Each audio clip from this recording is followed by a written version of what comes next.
Students on my YouTube channel alpha mathematics. जैसा कि आप सभी को पता है कि हम लोग इस समय एक्सरसाइज 7.1 बना रहे हैं।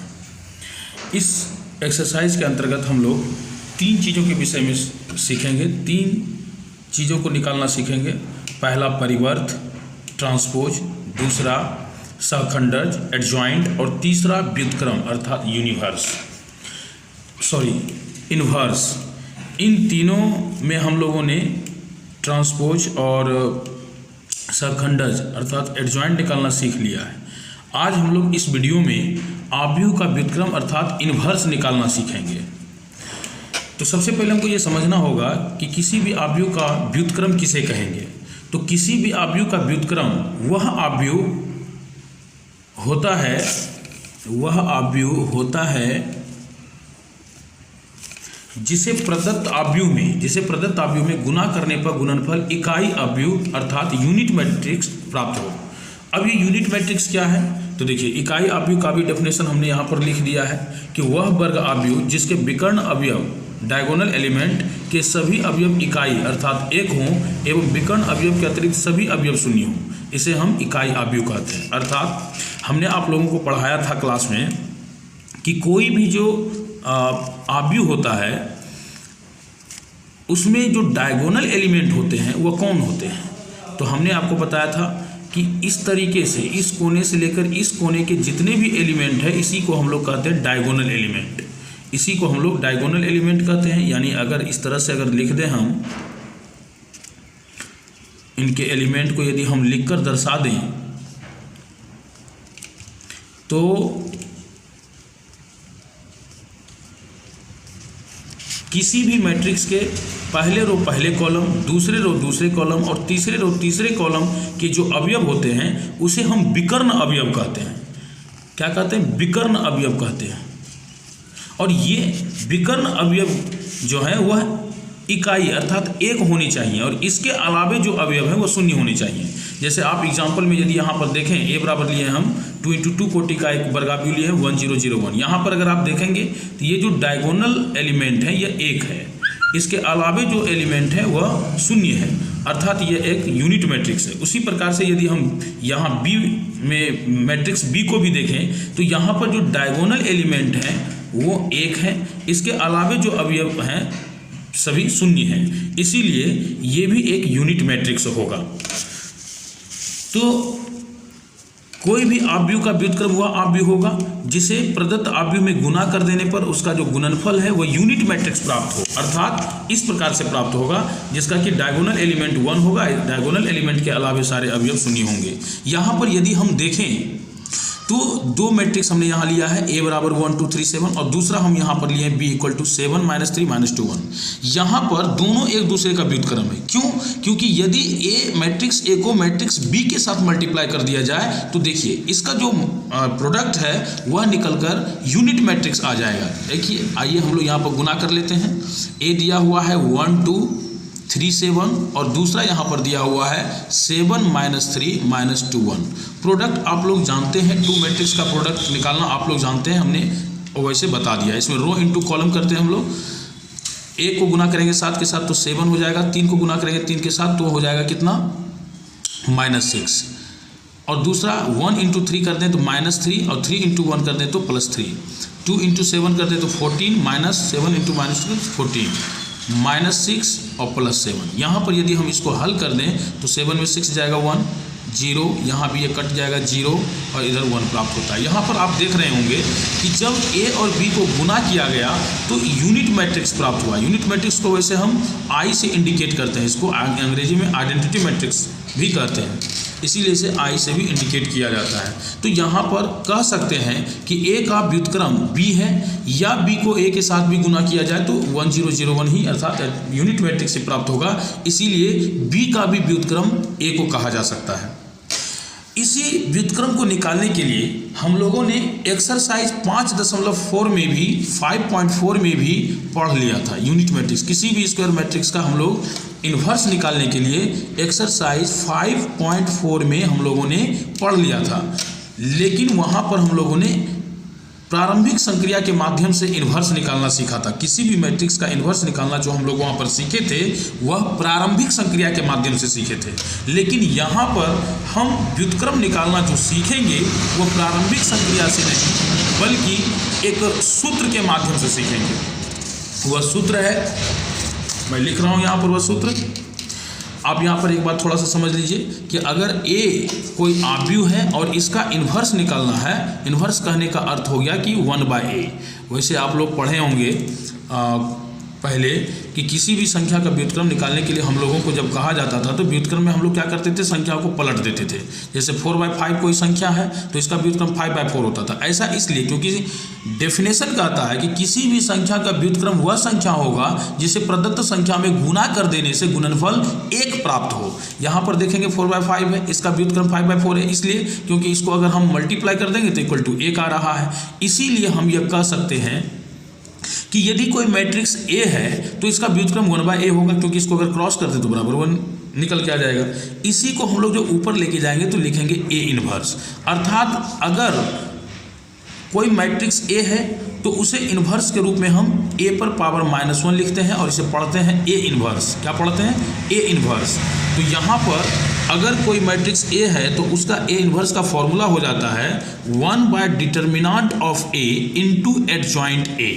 अर्थात किसी भी आव्यूह का हमें यदि व्युत्क्रम निकालना है तो हमें यह सूत्र यूज करना होगा। इसमें क्या करना होगा कि सबसे पहले जो मैट्रिक्स का हमें व्युत्क्रम निकालना है उसका डिटर्मिनेंट वैल्यू निकाल लेंगे और उसका एडजॉइंट A निकाल लेंगे और इस सूत्र पर उसको अप्लाई कर देंगे। एग्जाम्पल के रूप में मैं एक प्रश्न ले रहा हूँ जिसका मैं व्युत्क्रम निकालकर आप लोगों को बता देता हूँ। तो एग्जाम्पल है हमारे पास a इक्वल टू 25 - 3 1, 25 - 3 1। यहाँ पर ये 2 × 2 कोटि का आव्यूह है। हम लोग क्या करेंगे, इसका क्या निकालेंगे तो इन्वर्स निकालेंगे। इसके लिए सबसे पहले इस सूत्र पर इसको ले जाना होगा, तो इसके लिए सबसे पहले हमको डिटर्मिनेंट A निकाल लेना है, यानी इस मैट्रिक्स का डिटर्मिनेंट वैल्यू निकाल लेना है। तो इसका डिटर्मिनेंट वैल्यू कितना हो जाएगा, तो 2 - 3 5 1। आपको हमने डिटर्मिनेंट वैल्यू को निकालना बता दिया है। यदि A B C D रहे तो इसमें इस तरह से क्रॉस किया जाता है, पहले इधर से गुना करेंगे A × D और फिर B × C गुना करेंगे और गुना करने के उपरांत घटा देंगे। जो रिजल्ट आएगा वही इसका डिटर्मिनेंट वैल्यू होगा। तो 2 × 1 करेंगे तो 2 हो जाएगा, फिर -5 × 15 यानी -15 आएगा।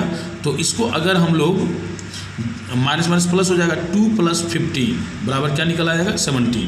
यानी ये जो मैट्रिक्स A यहाँ पर दिया हुआ है इसका डिटर्मिनेंट वैल्यू कितना आ गया 17। अब हम इसका क्या निकालेंगे, एडजॉइंट है यानी सहखंडज।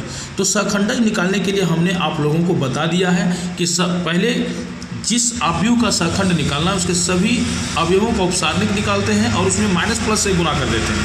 तो कब हम माइनस से गुना करते हैं, कब हम प्लस से गुना करते हैं, ये सारी चीज़ हमने पीछे के वीडियो में आप लोगों को बता दिया है। इसीलिए अब यहाँ पर हम शॉर्ट में सहखंडज डायरेक्टली निकाल लेंगे। तो 2 का यदि हम निकालेंगे तो 2 को अगर हम लेते हैं तो इसका उपसारणिक कितना प्राप्त होता है, 1 प्राप्त होता है। 2 का उपसारणिक 1 प्राप्त होता है और इस 1 को मल्टीप्लाई किससे करेंगे, तो देखिए इस तरह से आपको रखना है, प्लस से मल्टीप्लाई करेंगे तो यहाँ पर सीधे कितना हो जाएगा 1। अब हम 5 का उपसारणिक निकालेंगे। 5 का उपसारणिक कितना हो जाएगा, तो देखिए यहाँ पर -3 आ रहा है और इस -3 को गुना किससे करेंगे, तो माइनस से करेंगे। तो माइनस क्या हो जाएगा प्लस।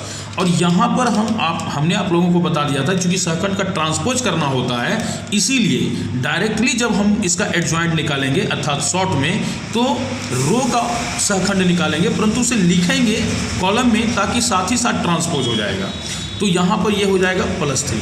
उसी प्रकार से अगर -3 का हम निकालें तो -3 दूसरे कॉलम में इसको जब हम लॉक करेंगे तो कितना प्राप्त हो जाएगा 5।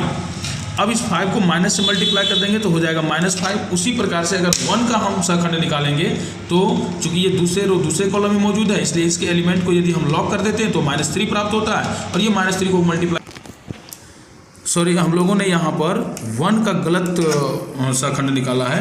1 चूँकि दूसरे कॉलम में है इसलिए जब हम इसको लॉक करेंगे तो 2 प्राप्त होगा और ये 2 को प्लस से गुना करेंगे तो क्या प्राप्त हो जाएगा +2।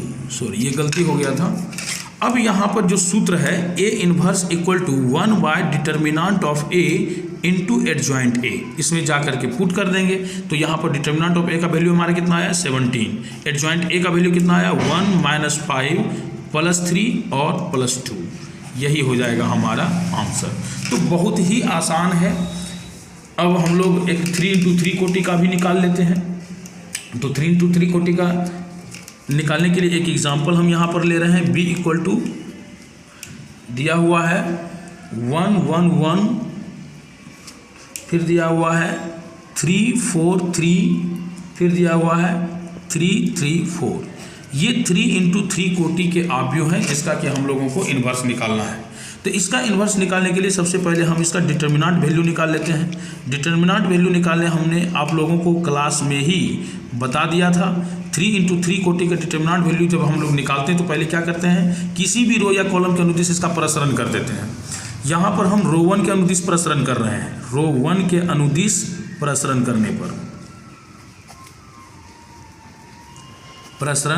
पर आइए, जब हम रो 1 के अनुदिश प्रसरण करेंगे तो सबसे पहले 1 को लेंगे और इसको यदि हम लॉक कर देते हैं तो हमारे पास क्या प्राप्त होता है 4 3 3 4 प्राप्त हो रहा है 4 3 3 4। अब यहाँ पर ये ध्यान रखना है कि इसको प्लस लेना, इसको माइनस, इसको प्लस। पहले 2 इंटू 2 कोटि के अभी हम इसको सारणी में बदल लेते हैं। अब -3 लेकर आएंगे तो ये चूँकि दूसरे कॉलम में है, इसको इस तरह से लॉक कर दें तो प्राप्त हो जाएगा 1 1 3 4। लिख लेंगे 1 1 3 4। फिर अगर हम +3 को लेकर आते हैं तो कितना प्राप्त हो जाएगा 1 4 1 3 1 4 1 3। अब इसको हम अगर मल्टीप्लाई कर लें तो 16 minus 9 minus 3 into 4 minus 3 plus 3 into 3 minus 4। अब 16 में 9 जाएगा तो कितना आ जाएगा 7 माइनस 3 इंटू 1 करेंगे तो 3 प्लस 3 इंटू -1 करेंगे तो -3 आ जाएगा यहाँ पर। तो हो जाएगा 7 माइनस 3 और ये हो जाएगा कितना 7 माइनस 6 बराबर 1। अब इसका एडजॉइंट निकालेंगे। तो एडजॉइंट निकालने के लिए भी हमने आप लोगों को बता दिया है कि यहाँ पर रो 1 का निकालेंगे उपसखंड, लेकिन लिखते जाएंगे कॉलम में ताकि ट्रांसपोज भी साथ साथ होता चला जाए। तो 1 का कितना निकल के आ जाएगा सखंडज हमने आप लोगों को निकालना बता दिया है, आप पिछले वीडियो में देख लेंगे। मैं यहाँ पर डायरेक्टली सखंडज निकाल दे रहा हूँ। तो इस 416 माइनस 9 हो जाएगा कितना 7। यहाँ इसको लॉक करेंगे तो 4 माइनस 3 1 आएगा, जिसको गुना करना है किससे माइनस से, तो हो जाएगा -1। फिर इसको इस तरह से लॉक करेंगे 3 माइनस 4 -1 आएगा, यहाँ लिख लेंगे -1। फिर इसको इस तरह से लॉक करेंगे तो 12 माइनस 9 3 आएगा, जिसको गुना करना है माइनस से तो -3 हो जाएगा। फिर इसको लॉक करेंगे तो 4 माइनस 3 हो जाएगा 1, तो यहाँ पर चूँकि प्लस से गुना करेंगे तो 1 ही हो जाएगा। इसको इस तरह से लॉक करेंगे 3 माइनस 3 तो हो जाएगा कितना 0। फिर इस तरह से इसको लॉक करने 3 9 माइनस 12 कितना हो जाएगा -3, प्लस से गुना करेंगे तो -3 ही रहेगा। इसको इस तरह से लॉक करेंगे 3 माइनस 3 तो हो जाएगा कितना 0। फिर इसको इस तरह से लॉक करते हैं तो 4 माइनस 3 कितना हो जाएगा 1। इस तरह से हमारा ये एडजॉइंट B निकल गया। अब हमें चूंकि A इन्वर्स निकालना है, B इन्वर्स निकालना है, तो B इन्वर्स बराबर फॉर्मूला क्या लग जाएगा 1 by determinant of B into adjoint B। चूँकि यहाँ पर मैट्रिक्स हमारे पास B है इसलिए हमने यहाँ पर एडजॉइंट B निकाला है। A रहता तो एडजॉइंट है, C रहता तो एडजॉइंट C निकालते। अब यहाँ पर इसमें इसको क्या करना है पुट कर देना। तो डिटर्मिनेंट ऑफ B का वैल्यू हम कितना लेकर आए 1 लेकर आए, तो यहाँ पर हम लोग कितना रख लेंगे 1 into adjoint B। Adjoint B हमारा कितना निकला है 7 माइनस 3 लिख लेंगे 7 माइनस 3 फिर यहाँ पर दिया हो -1 1 0 -1 1 0 और फिर यहाँ पर दिया गया है -1 0 1। अब यहाँ पर इसको हम 1 बाय 1 है तो भाग दे देंगे 1 ही आएगा, इसे मल्टीप्लाई कर देंगे कोई फर्क नहीं पड़ेगा, यही चीज़ आ जाएगा -3 1 0 -3 0 1। इस तरह से हमारा इसका क्या निकल गया B इन्वर्स निकल गया, यानी B इन्वर्स का वैल्यू मेरा ये निकल कर आ गया। अब आप लोग एक्सरसाइज 7.1 को इत्मीनान से बना सकते हैं, लेकिन फिर भी यदि किसी प्रकार की समस्या आती है तो मैं कल से एक्सरसाइज 7.1 का प्रत्येक नंबर का वीडियो बनाकर डाल दूंगा, वहां से आप लोग देख सकते हैं। फिर भी यदि किसी प्रकार की दिक्कत होती है तो आप हमसे सीधे फ़ोन से संपर्क कर सकते हैं। धन्यवाद।